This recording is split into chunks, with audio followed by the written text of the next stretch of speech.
In the Virgin Trial, I play Elizabeth Tudor, the person who went on to be known as Queen Elizabeth I, Gloriana, the White Queen, and the Virgin Queen. But this play takes place before that, and we meet Elizabeth, or Bess as she's called, in her teenage years. Henry VIII, her father, is dead. Catherine Parr, her stepmother, is dead.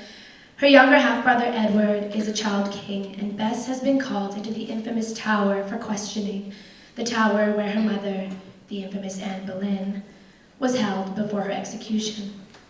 As I was preparing for this event, I kept thinking about Serena Williams, and specifically her recent scenario at the US Open.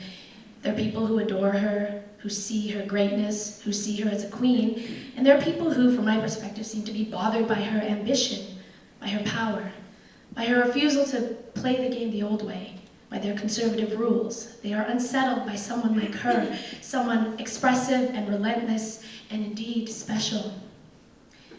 A woman's place. How much has the notion of a woman's place changed in the last 500 years? If I say I want to be king, and I mean it, how is that received? How does that make you, the listener, feel? I want to be king. I want the power, and I deserve it. One of the things I enjoy exploring most through Bess is the feeling of entitlement, which doesn't really come to me naturally, and it has been really remarkable and useful in my life, both within and outside of the play, to sit in that energy, to practice the feeling of wielding it, to practice the feeling of taking what I want, taking all that I feel I deserve. But what does ambition cost a woman? What does she sacrifice in order to build the strength to shatter those ceilings? An entitled woman, a woman entitled to power, a young woman entitled to power, a girl. Kate Hennig's writing is direct and concise. There's nowhere to hide.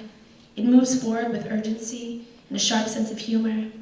Alan Dilworth's direction and staging has shaped a tight, taut, and thrilling play that will make you have to think fast, react, and decide for yourself what is true and who is guilty.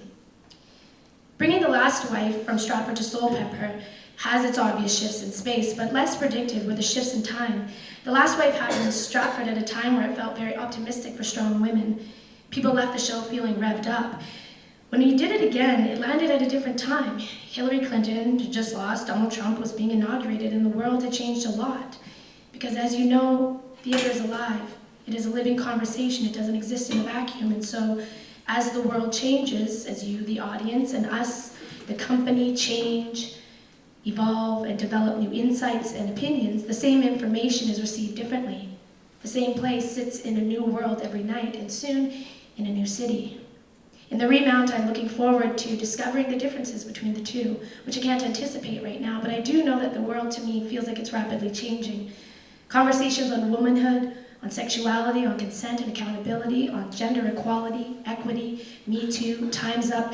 These themes are constantly active in our world, in our city, in our mouths, our minds, and on our screens. And so it should be on our stage too, and it will be this January.